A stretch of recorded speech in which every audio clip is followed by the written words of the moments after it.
အဲ့တော့အခုလို့နောက်ထပ်အစီအစဉ်တွေကတော့ဒီဘက်မှာအဲ့တော့ cookie show တွေရဲ့အစီအစဉ်လာတော့မှာပဲဖြစ်ပါတယ်ဗျအဲ့တော့ကိုတော့မသိကိုတော့တော်တော်ဗိုက်စာနေမနေ့စာဘာစားပြီးတော့အဲ့လိုမေးတော့အကိုကျွေးမယ်ထင်တာလားမထင်ပါဘူးအဲ့လိုပြောလိုက်လို့ဗျအခုပြန်ကျွေးမယ်ထင်လို့တော့မထင်ပါဘူးဟောပြောဗိုက်စာတယ်လည်းပြောချက်ချင်းတွေကြစပွဲကြီးကောက်ချလာကြအဲ့လိုဖြစ်နေရပါကိုတို့ကျွေးဖို့တော့မဟုတ်ပါဘူးဒီဟာလူတွေသေဟေကြအောင်လက်တွေတရုတ်ပြသပေးဖို့ဖြစ်ပါတယ်ကဲအဲ့တော့ဒီနေ့မှာချက်ပြုတ်ပြသပေးမယ်တဲ့ဘေးကနေလဲဆိုတာတနေ့လောက်ပြောပြတော့ Thai ဘေးကနေလဲ โอเคပါကျွန်တော်တို့365ဟုတ်ဒီနေ့ကတော့ကျွန်တော်တို့ဒါ Thai Station Restaurant เนาะကျွန်တော်တို့ဒါ Thai Station Restaurant ဆိုရင်တော့ကျွန်တော်တို့ဒါအခုဆိုရင် Thai Select ရဲ့အတိမတ်ပြုတစ်စိမ့်ရဖို့အတွက်ကျွန်တော်တို့လျှောက်ထားနေတဲ့ process ပဲဖြစ်ပါတယ်ဟုတ်ကဲ့ပါကျွန်တော်တို့တကယ်ကိုမှစစ်မှန်တဲ့ရိုးရအရသာအောင်မှကျွန်တော်တို့အရေးသွေးမြင့်တဲ့ကုန်ကျန်းတွေထုတ်သုံးပေးတာဖြစ်ပါတယ်ကျွန်တော်တို့ဒါ Thai နိုင်ငံအစိုးရနေပြီးတော့တရားဝင်အာမခံပေးထားတဲ့ကျွန်တော်တို့ restaurant ပဲဖြစ်ပါတယ်ခင်ဗျဟုတ်ကဲ့ပါအဲ့တော့ဒီညမှာတော့ Thai Station Restaurant ကနေပြီးတော့သူတို့လက်တွေ့ live မှာတရုတ်ပြသရင်းနဲ့ဒါ cookie demonstration ပြသမှာဖြစ်ပါတယ်ဒီကနေ့မှာတော့အကိုကြည့်တာသိကြတယ်ရုပ်ဆိုရောက်လာဆိုဘာဖြစ်မယ်ထင်တယ်ထောင်းတော့မှာဘာထောင်းမလဲတော့မသိဘူးတခုခုတော့ထောင်းကြတော့ထောင်းလိုက်မယ်နော်သူတို့ကိုယ့်ကိုယ်ပဲသူတို့မခေါ်ပဲကိုယ့်ကိုယ်ပဲလှုပ်ပြလိုက်ကောင်းမလဲတော်တော်ခဏဗိုက်စားတယ်ဆိုရဲပြောတဲ့လူတွေကိုကျွန်တော်တခုစီစဉ်ပေးချင်တာရှိတယ်ဘာလုပ်ပေးပါလဲကြီးလေးကျွန်တော်ခဏမေးရလေကျွန်တော်ဘာပြန်စီစဉ်ပေးမလဲဆိုတော့အာဘွားနဲ့စီစဉ်ပေးမယ်ကျွန်တော်လည်းတို့အာဘွားနဲ့ပြန်ပြီးစီစဉ်ပေးလိုက်ဟုတ်ပြီဒီဘွားကနေလို့ကြီးလေး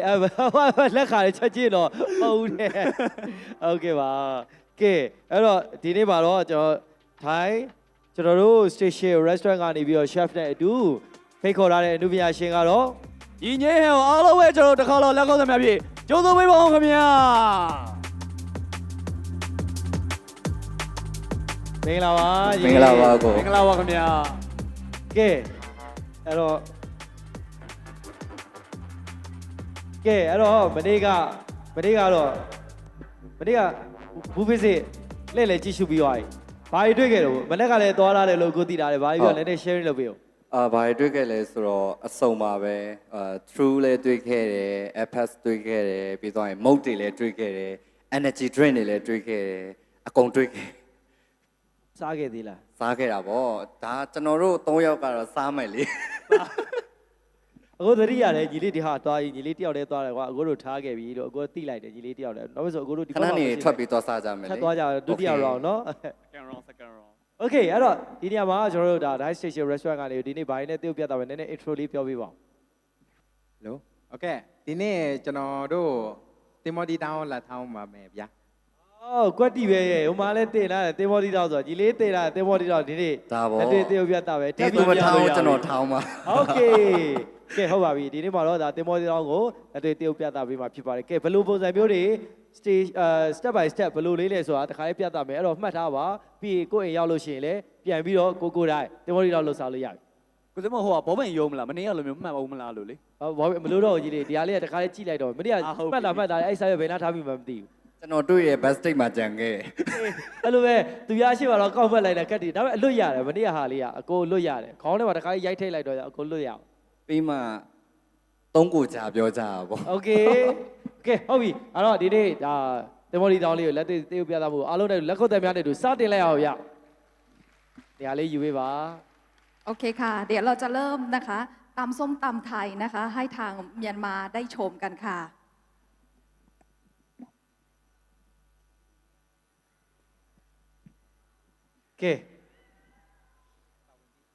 ပါဝင်ပစ္စည်းတွေအရင်ဆုံးရှင်းလေးပြောတာပြမှာဖြစ်ပါတယ်ဗျครับเราจะตำไทยกันนะครับวันนี้สิ่งที่เราจะต้องมีในการตำไทยนะครับเราจะมีพริกสดพริกแห้งแล้วก็พริกเขียวครับผม1แล้วก็เป็นกุ้งครับกุ้งเป็นชูรสครับ sugar ชูรสครับ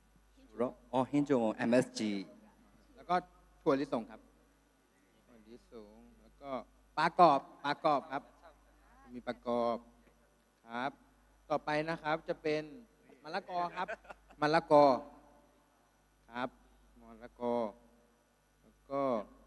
แครอทครับมีแครอทด้วยครับแล้วก็มะนาวครับกระเทียม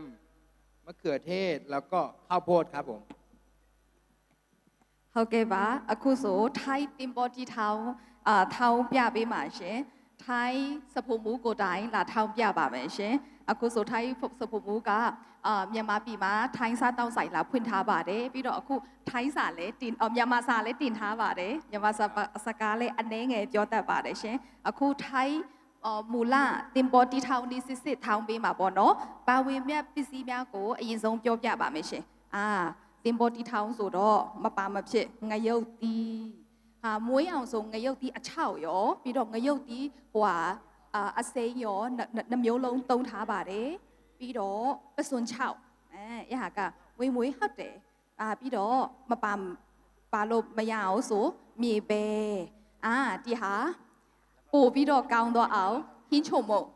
นะคะဟင်းချုံမုံလည်းမပါလို့မရအောင်ပြီးတော့ပို့ပြီးတော့စားလို့ကောင်းအောင်ဆိုပြီးတော့လဲငါချောက်ကျွတ်ကြော်ငါချောက်ကျွတ်ကြော်ဟုတ်တယ်ငါကျွတ်ကြော်ဒီဟာကပုံမှန်ဆိုထိုင်းတွေတင်ပေါ်တီထောင်းတို့တကြားမတုံရှင်တို့ကထညက်ရည်ထညက်ရည်ထညက်ရည်ဒီဟာကတော့ salt လောက်ထားပြီးပြီအကုန်လုံးရောထားပြီးပြီရှင်ပြီးတော့တင်ပေါ်တီထောင်းရဲ့အတိကခရမ်းချင်ဒီပြီးတော့ပဲတောင်းရှည်တံပရာတီပြီးတော့ကြက်သွန်ဖြူတင်ပေါ်တီကိုကျွတ်လေးပေါ့နော်အစိမ်းဟုတ်တယ်အစိမ်းကိုချစ်ထားတယ်ပြီးတော့မုံလာဥနီโอเคတော်တော်စုံနေပြီပြီး ခဏလေးပါနော်ကျွန်တော်တခုလောက်မေးချင်တာလေဒီလိုတင်မောတီကျွတ်ဖို့လောက်တဲ့လှုပ်ဝက်ချက်ကိုကျွန်တော်သိချင်တာကျွန်တော်အမြဲကြရှုံးနေတာတင်မောတီကဘယ်တော့မှမကျွတ်ဘူးကျွန်တော်လှုပ်တိုင်းအဲ့ဒီရဲ့လှုပ်ဝက်နီးလေးရှင်းပြောပြပေးပါအောင်โอเคการที่จะทำให้มะละกอนะครับกรอบอยู่เราจะใช้การแช่น้ำแข็งไว้ครับแช่น้ำแข็งโอเคကျွန်တော်တို့တင်ပေါ်တီထောင်းစားမယ်ဆိုမြန်မာတီထောင်းနဲ့ထိုင်းထောင်းဆိုအရန်กว่าတယ်နော်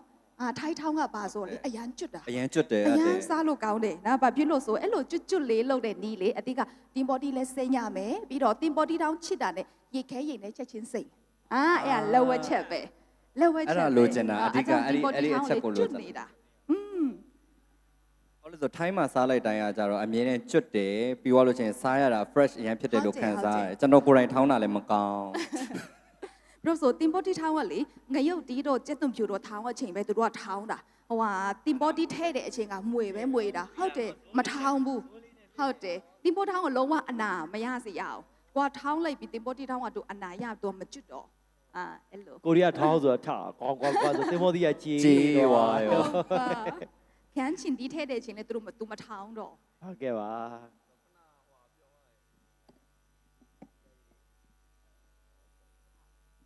โอเคပါကဲအဲ့တော့ဒါကတော့အဲမှာပါဝင်တဲ့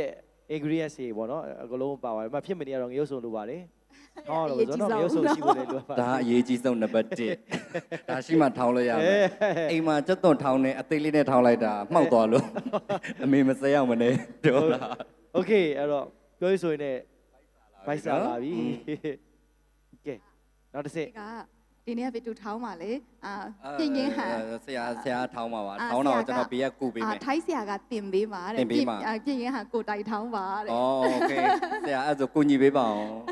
โอเคအကိုကတော့ဒီကပကံများလေးတွေတူရဲ့ဇွန်းရဲ့ ready ပြင်ထားလိုက်ပါမယ်အကိုတူဘက်စုံလောက်စားဖို့ကူပေးပါလားအကိုတောင်ကတော့ဒါပဲလीเนาะအကိုတော့ဘေးနာရှိရဲ့တောင်ကတော့ဘေးနာနေမြည်မယ်စားမယ်ဟုတ်ညီလေးကိုလည်းတစ်စုံလောက်အကိုကဲဟုတ်ပြီကြည့်မယ်စင်ချင်းค่ะนะคะการส้มตำครั้งนี้พิเศษมากเพราะว่าตัวน้องลาลาเองจะมาทำให้เรานะคะตำส้มตำให้เราด้วยตัวเองค่ะကဲဆိုတော့ညီမလေးတို့ထိုင်းစလက်က chef ကနေပြီးတော့ဘေးကတေချာတင်ပေးတော့မှာဆိုတော့ fan meeting ကြရင်စိတ်မပူနဲ့တော့เนาะကောင်းကောင်းလေးစားလို့ရပြီ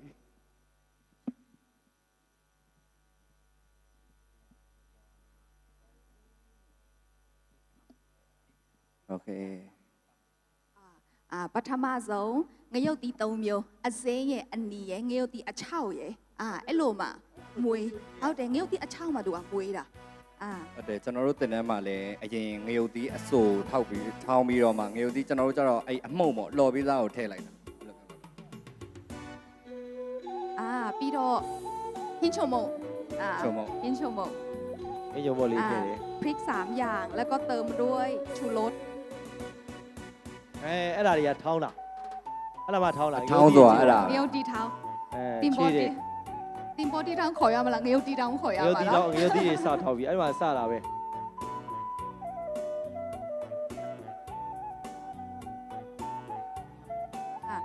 နည်းနည်းလေးထောင်းပေးပေါ့နော် तू ကအကုန်ကြည်သွားအောင် အနဲ့နဲ့တွေဆက်နေ ခ ပြီ ဏနဲ့နေစက်နေပြီနော်တော်တော်မွေးတယ်မွေးလဲမွေးတယ်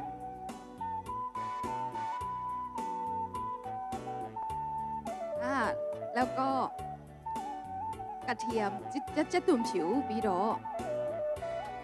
နံပါတ်1 ဒီလောက်သေးသေးလေးပဲကြည်အောင်ပဲတစ်ချက်ပဲထုလိုက်တာနော်ဟိုလိုမျိုးအကျန်းကြီးမဟုတ်အာ တပြားနဲ့ရိုက်တယ်လို့ချက် မဟုတ်ဘူးဂျီးစားဟောင်းကိုထုတယ်လို့မထုရဘူးကိုချစ်သူကိုထုတယ်လို့ထုရတယ်အဲ့လိုမျိုးဂျီးစားဟောင်းဒုံနဲ့ရိုက်တယ်လို့မျိုးမထုရဘူးအဲ့လိုမျိုးကိုချစ်သူကိုရင်ဘက်ကလေးကိုအဲ့လိုထုတယ်လို့ထုရချွတ်ချွတ်နဲ့နဲ့လေဒီလိုလေ အဲ့လိုမျိုးกว่าသေးတာဟုတ်ပြီ ပြီးတော့ ရေပဲ และขั้นตอนที่4ใส่ถั่วลิสง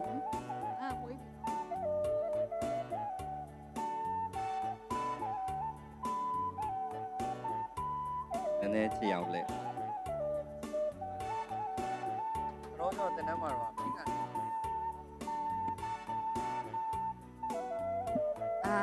ပြီးတော့ပစွန်ချောက်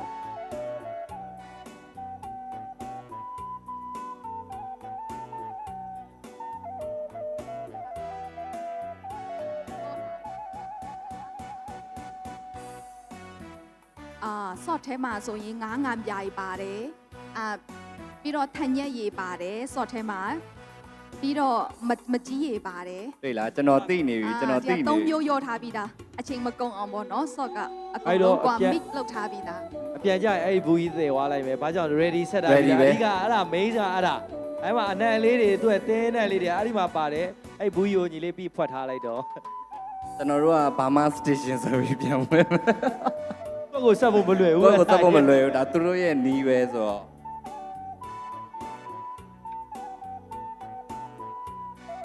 ပြီးတော့နည်းနည်းမွေမယ်เราใส่ซอสแล้วเราก็จะเริ่มคนนิดนึงပြီးတော့တံပြာဒီ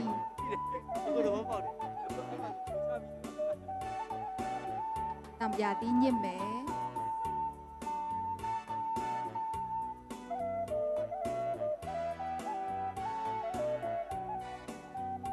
တံပြာဒီတစ်လုံးလောက်ရှင်มะนาวประมาณ1ลูก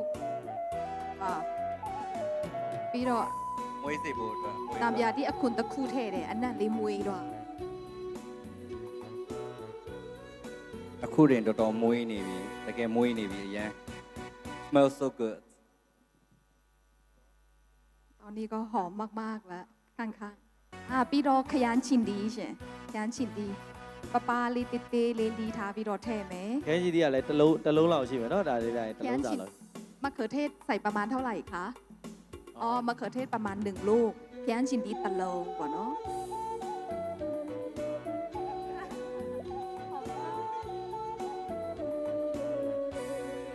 ပြီးတော့ carrot ရယ်ပဲရှည်တီးရယ်ထည့်မယ်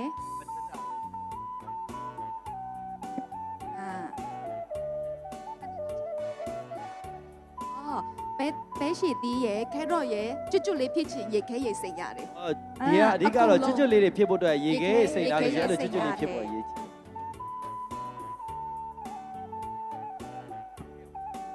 ပြီးတော့ခရမ်းချင်တွေကိုနည်းနည်းလေးနေပေးလိုက်မယ်အနက်လေးအယက်တာလေးထွက်လာအောင်နေရုံပဲနည်းနည်းလေးပဲคือทางเมียนมาก็มีส้มตำเหมือนกันนะคะแต่คนเมียนมาไม่รู้ว่าทำไมส้มตำไทยถึงกรอบจังกินอร่อยจังไม่เหมือนส้มตำที่พม่านะคะเพิ่งรู้เคล็ดลับเดี๋ยวนี้เองว่าเขาแช่น้ำแข็งเนาะนะคะเพิ่งรู้เคล็ดลับกันเดี๋ยวนี้เพราะเมียนมาปีมาเลเซียเด็ดติมโบดีเทาเนาะแต่เม็ดไอ้หลุมมันจู่เลยเนาะ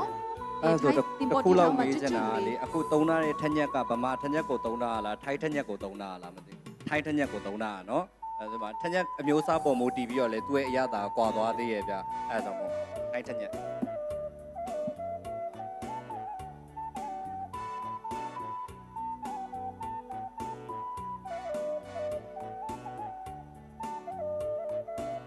နောက်ဆုံးတော့တင်ဘော်တီတင်ဘော်တီကနောက်ဆုံးအဆင့် စောင့်နေပြီ ငယ်တော့ကြောက် ဘယ်ကြီးမကြည့်မျိုးချနေဘယ်သူတွေလဲဟိုမြေနေရတယ်နော်ဒီရတဲ့အပေါ်ကကြည့်တယ်မျိုးချနေကြတယ်ဂလုဂလုနဲ့နော်ဒါအပေါ်မှာရှိပါတယ်လေးလွာမှာနော်သွားပြီးတော့လဲအပေးလို့ရပါတယ် တော့ငယ်တော့ကြောက်လေတင်မော်ဒီတောင်းဆိုတာနားလေထားတာကြတော့ပေါင်မျက်စိတွေလို့ထဲဝေါ်လို့ရှိတုံးနဲ့ထောင်းပြီးရလာတဲ့ဟာကိုစားရတယ်ထင်တာပေါ့နော်အဲ့လိုထင်ခဲ့တာတကယ်အခုဒါ chef ကတေချာချက်ပြတော့မြင်လိုက်တဲ့အချိန်မှာအမြင်နေနဲ့အထင်နေနဲ့လုံးဝကွဲပြားနေတယ် တင်ဘော်တီထောင်းထည့်ပြီးဆိုနေယုံပါမွေယုံပဲသူမထောင်းတော့ အဲ့ဒီစောစောလို့လေအကြောင်းဒီကျွတ်လေးဖြစ်နေအောင်လေသူကဒီတိုင်းပုံပေါ်နေတာပေါ့နော်ကျွန်တော်ဒီလိုထောင်းလိုက်အဲ့ဒါကြေပြီးတော့ဟိုဟာဖြစ်သွားမှာတော့နော်အဲ့လို ပြောင်းဖို့ထည့်မယ်နော် ပြီးတော့ပြောင်းဖူးလေးထည့်မယ် ပြောင်းဖို့ကျတော့ပြုတ်ပြီးတော့ထည့် ပြောင်းဖူးကပြုတ်ပြီးထည့်မယ်ပေါ့နော် အိမ်မှာတော့ပြုတ်လိုက်ရင်တော့ဒီထဲရောက်မှာမဟုတ်ပြုတ်လိုက်ကြီးလိုက်တယ်အဲ့ပြောင်းဖို့ကအယိုးပဲကြံတော့မှာ ပြောင်းတင်ဘော်တီထောင်းကထိုင်းရောက်ရင်ကိုဘယ်လိုပြောရမှာလဲဆိုဘယ်လိုမှားမလဲဆိုส้มตำส้มตำ ส้มตำလို့ခေါ်ပါတယ် စုံတန်ဘယ်လောက်နာမည်ကြီးလဲဆိုရင်သူ့မှာတချင်းရှိရယ်နော်စုံတန်တချင်းရှိရယ်အဲ့လောက်ထိကိုနာမည်ကြီးရယ်ပြီးတော့ကဘာတဝမ်းလူတွေကလည်းစုံတန်လို့ပြောလိုက်တာနဲ့ဒါထိုင်းဆက်လေးဆိုပြီးတော့သူတို့အားလုံးသိကြတယ်တော်တော်များများလည်းတိုက်ကြတယ် သူတို့ရဲ့ဒါ try ရဲ့ traditional food ဆိုဖြစ်သွားပြီဒီရောက်ရင်ဒါစားရမယ်မြန်မာပြည်လိုက်မိုးရင်းကမဖြစ်မနေစားရမယ်လို့ပဲသူတို့စီမှာလည်းဒီရောက်လို့ရှိရင်ဒါစားရမယ်ဖြစ်သွားတာပေါ့နော်အဲ့လိုမျိုး ထိုင်းနဲ့ส้มตำထိုင်းရဲ့တင်ဘော်တီထောင်းကတော့ခွဲလို့မရဘူးနော်ထိုင်းနိုင်ငံတော့အခုဘယ်လိုခေါ်တင်ဘော်တီထောင်းမျိုး တင်ပါသေးလား ဟုတ်တယ် ထိုင်းသွားမယ်ဆိုတင်ဘော်တီထောင်းမျိုးသွားမယ်ဟုတ်တယ်ဟုတ်နော် အခုဆိုလို့ရှိရင်ကျွန်တော်နားလေတာအဲ့ Thai station အခု chef ကတေချာချက်ပြတင်မော်ဒီတောင်းလုပ်ပြတာကိုတွေ့တဲ့အချိန်မှာကျွန်တော်နားလေသွားတာကပါဝင်တဲ့ပစ္စည်းကျွတ်ချင်ရေခဲရေဆိုင်ရမယ်နောက်တစ်ခုကထောင်းနာမျိုးကအရှိမဒီငရုတ်သီးတို့ဘာတို့နည်းနည်းထောင်းရအောင်ကျန်တာတွေကကြတော့ဖိယုံတို့လှိမ့်ယုံမှုယုံတို့အဲ့လိုသွားပေးရနော်အဲ့ဒါမှအကြောင်သွေးလဲလှတယ်အခုဆိုလို့ရှိရင် Okay စားလို့ရပြီကျွန်တော်စားလို့ရပါပြီခင်ဗျာ တီးဦးပကံများတွေအခုဘက်မှာရှိတော့မို့အခုစားဖို့ပြင်ပေးတာနော်တမျိုးမထင်နဲ့နော်အခုပကံတွေခြင်နေလို့တမျိုးမထင်ပါနဲ့အခုကပြင်တာပါ ကျေးဇူးများ ပြင်နေဆိုတာဒီလိုပကံတွေကိုတင်လိုက်ဘယ်လိုလေးတစ်တဲလေးထွက်လာဆိုတော့ပြချင်လို့ပြီးဖို့မဟုတ်ပါဘူးပြ ရပါတယ်စားခြင်းတယ်ပေါ့ဘာတွေဖား အကိုတို့တစ်ခုလောက်ခင်ဗျာ ဟောဘာများလဲလို့ပကံများတွေတဲ့တဲ့တော့ဒီမှာဒီလိုဆင်းကြပါဆိုပါပကံများတွေလည်းလူနေကြတယ်ဩတရားကဲအဲ့တော့ထွက်ပေါ်လာတာတော့တင်မောသီးတာလုံးဝမကြည့်သွားဘူးသူ့အတိုင်းလေးပဲကျွတ်လေးရှိနေတယ်အဲ့လိုပြောင်းဖို့လည်းရမ်းမထောင်းတော့အဲ့လိုတည့်ပြီးတဲ့အချိန်မှာလေဒါလေးကနေပေးလိုက်တဲ့အရာသာလေးတွေ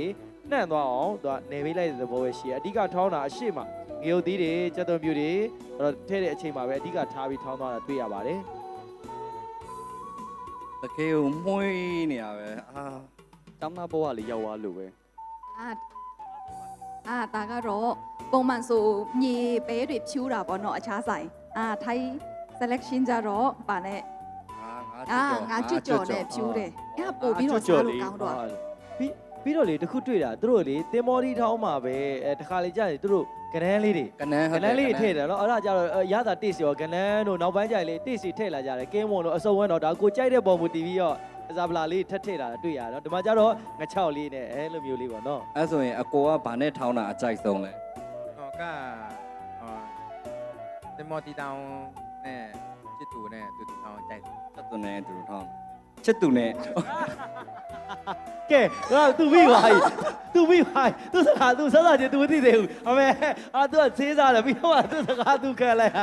เชฟของเราค่ะ မရှင်းဦးထင်လို့ပြန်မေးလိုက်တာ ชอบกินส้มตำรสชาติไหนที่สุดแบบว่าชอบ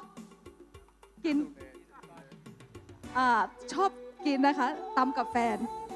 သူကသင်္ဘောသီးထောင်းကိုဘာနဲ့ထောင်းရကျွန်တော်မေးတာကနန်းနဲ့ထောင်းရတာကြိုက်လားမမားနဲ့ထောင်းရတာကြိုက်လားဒါမှမဟုတ်လို့ရှိရင်အဲ့လိုမျိုးပေါ့ဆက်လေးထောင်းရတာကြိုက်လားချိုကြိုက်လားမေးတာသူကချစ်သူနဲ့ထောင်းရတာကြိုက်ပါတယ်တဲ့ ကဲအဲ့ပါလေဘာလဲတော်ကီတစ်ပေါက်မှရှုံးသွားပြီ ကျွန်တော်တမက်ရော့သွားပြီတဘဝလုံးအချစ်အကြောင်းပြောလာအခုတော့ရှုံးသွားပြီ โอเคပါကဲအဲ့တော့ဒီလေးအမထောင်းပြီးသွားဆိုတော့နောက်ထပ်အစီအစဉ်ကိုဒါလေးကိုမြည်ကြည့်ရမယ့်အစီအစဉ်ဖြစ်သွားပြီညီလေးရေစားညီလေးကဲတဲ့ ကိုကြီး ညီလေးတင်တန်းတွေလည်းတက်လာပြီအရသာလည်းညီလေးအရန်ကြိုက်တဲ့တမှာဒါလည်းပါတယ်လို့ပြောထားတဲ့အတွက်ဒီမှာလက်တွေ့တရုပ်ပြသပြီးထောင်းရတဲ့အခါမှာညီလေးရဲ့ taste လေး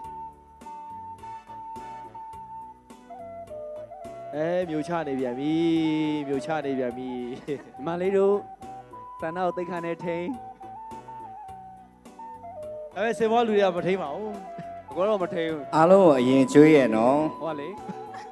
စက်စားစား အဲ့ဒီစကရင်ကို ရေးတဲ့စားကြပါဟိုကိုတို့ကဒါတရုတ်ပြတာဆိုတော့ဒါလိုမျိုးစားပြတော့မှအရသာရှိကြောင်ကိုကပြောပြလို့ရမှာပါအဲ့အတွက်တစ်မျိုးမထင်ပါနဲ့ကိုတို့ရေးတဲ့အချိန်မှာအရင်စားပြီးတော့ဒါတရုတ်ပြခြင်းလို့ပါကဲအခုဆိုရင်တော့အမြင်ရတော့ရေပြောင်းပတ်ကြီးကိုဇတဲ့ကိုထည့်လိုက်ပြီးသူရဲ့အရသာလေးကိုရသာမြည်ပြီးတဲ့အချိန်မှာဘယ်လိုခံစားရလဲညီလေး ကျွန်တော်အရန်စိတ်ဆိုးတယ် ဟာဟာ အရန်စိတ်ဆိုးတယ်အရန်စိတ်ဆိုးတယ်အရန်ကောင်းလို့အရန်ကောင်းလို့အရန်စိတ်ဆိုးမိတာပါ ကျွန်တော်လက်ရချတော့အဲ့လိုမတော်လား ကျွန်တော်လက်ရကြတော့အဲ့လိုမပြစ်လာဘူးအဲ့ဒါမို့ကျွန်တော်အရန်စိတ်ဆိုးတယ်အရသာအရန်ကောင်းပါတယ်ပြီးတော့နေနေ မပြီးသေးဘူးအဲ့တော့ငါ6လေးနဲ့ taste လေးကိုမြည်ကြည့်ပေးမယ်သူကအရသာအမျိုးမျိုးရှိရလေနော်အဲ့ဒီပေါ်မူတည်ပြီးတော့လည်းနည်းနည်းကွဲတယ်နော်အဲ့ခဏလေးတွေပြပါဝင်တဲ့အရာလေးပေါ်မူတည်ပြီးအဲ့ဒါ taste ကတစ်မျိုးပေါ်ကိုကြိုက်တာလေးတွေ တီလိုမျိုးပုံစံဆိုထိုင်းမှာဆိုတမ်ထိုင်းလို့ခေါ်တယ်ပြီးတော့သူကတမ်ထိုင်းနဲ့တမ်အီဆန်ဆိုတဲ့မျိုးစီတယ်အီဆန်ဖက်ဆိုသူကငါးငံပြားကြီးထည့်တယ်အဲ့ဟာပို့ပြီးတော့ပြစ်တယ်ငါးငံပြားကြီးလေးထည့်တာပေါ့နော်ငါးငပိတမ်အီဆန်တရားကရိုးရိုးထောင်းတော့တိတ်အနံ့တိတ်မပြင်းဘူးသူကတမ်ထိုင်းဆို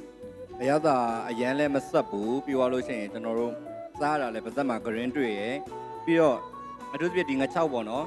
ကျွန်တော်တို့ဒီမြန်မာမှာဆိုရင်ကျတော့ပဇွန်ကြောက်လေးဖြူလိုက်တာများရယ်ပေါ့နော်မြေပဲပေါ်အားထည့်တယ်ပဇွန်ကြောက်ထည့်တယ်ဒါအခုဒါလေးကကျတော့အသစ်ပေါ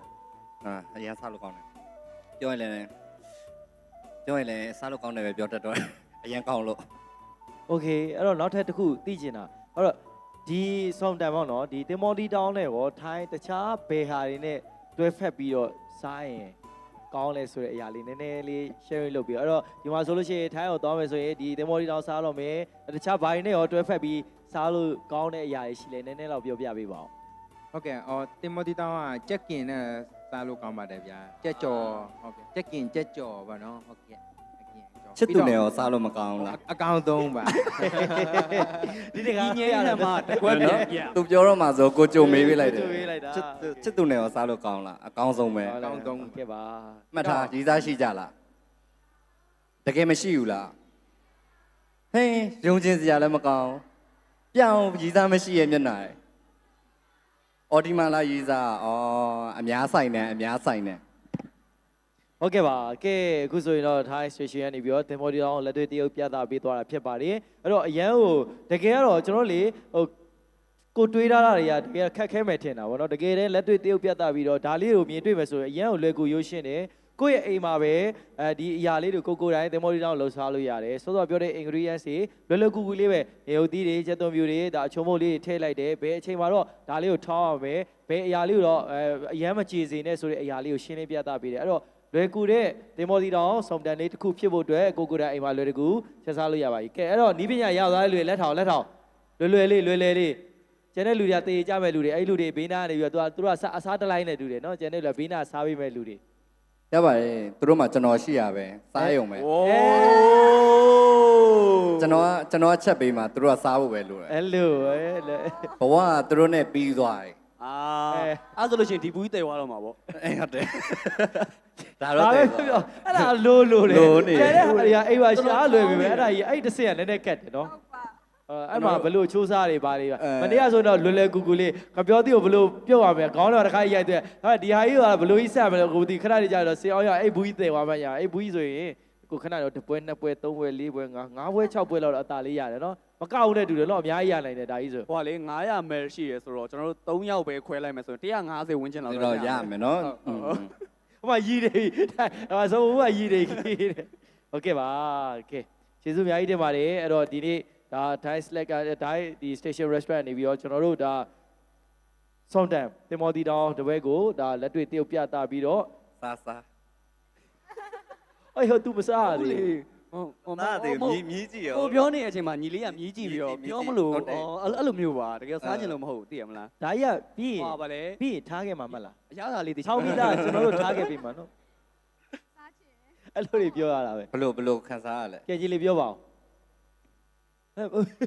တွေ့လားကျွန်တော်ပြောရင်ကျွန်တော်တစ်ခေါက်မြည်ပြီးတော့နောက်တစ်ခေါက်ထပ်မြည်ရတာဒါကြောင့်မို့ မဟုတ် तू မဟုတ်သေးဘူး तू လှုပ်တဲ့ဟာမဟုတ်အခုမတင်ကားတော့ ဟုတ်တယ် ဒီကိစ္စဟုတ်ဘူးသူတို့လုံနေတဲ့ပေါ်ကဒါတခုခုဖြစ်နေတယ်မနာလို့မဖြစ်နဲ့အကိုပြောတာမနာလို့ဖြစ်เสียအခုသူတို့လုံနေတဲ့ပေါ်ကိုတခုခုဖြစ်နေမယိုးတော့ဘာကြောင့်လဲဆိုတော့အကိုပြေရှာပဲပြန်ပြောပြမယ်မပူနဲ့သူတို့ဘာကြောင့်ဒီလိုဖြစ်တယ်ဆိုတာ ခဏလေးအကိုလည်းအဖြစ်ရှာနေလို့10မိနစ်လောက်ထင်ပြီနော် ကိုကြီးအဖြေကိုကိုကြီးတွေးပါစေတစ်ခေါက်တည်းနဲ့တွေးနော်နောက်တစ်ခေါက်မရအောင်အေးလွတ်နေလွတ်နေနော် ဟုတ်ครับ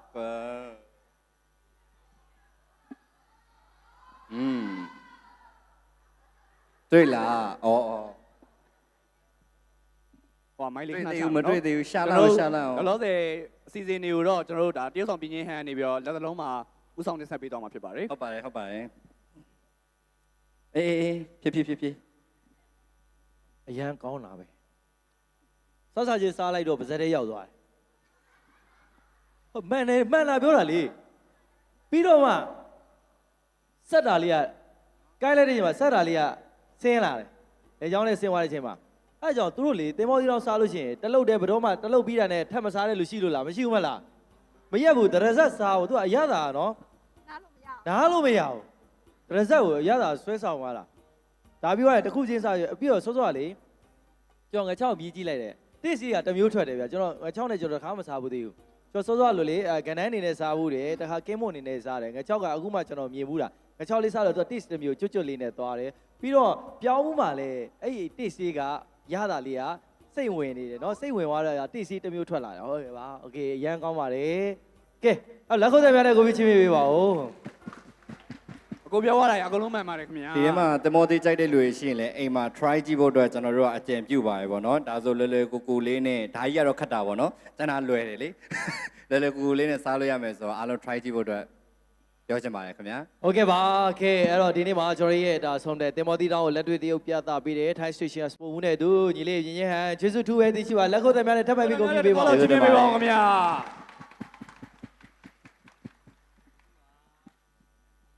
တတာ ကဲစားလို့လည်းကောင်းပြီဘိုက်ထဲမှာနည်းနည်းဆက်နေပြီတော့နည်းနည်းပဲစားတကယ်တော့မစားဘူးဘာကြောင့်တစ်ရက်ဆက်စားပြီးမှဆိုလို့သွားမကင်မိတယ်အခုကင်လိုက်တော့ဒုက္ခရရောက်ပြီထပ်ပြီးတော့ကင်နေတယ်အဲ့စပွဲအိမ်နာမှာထားတာနော်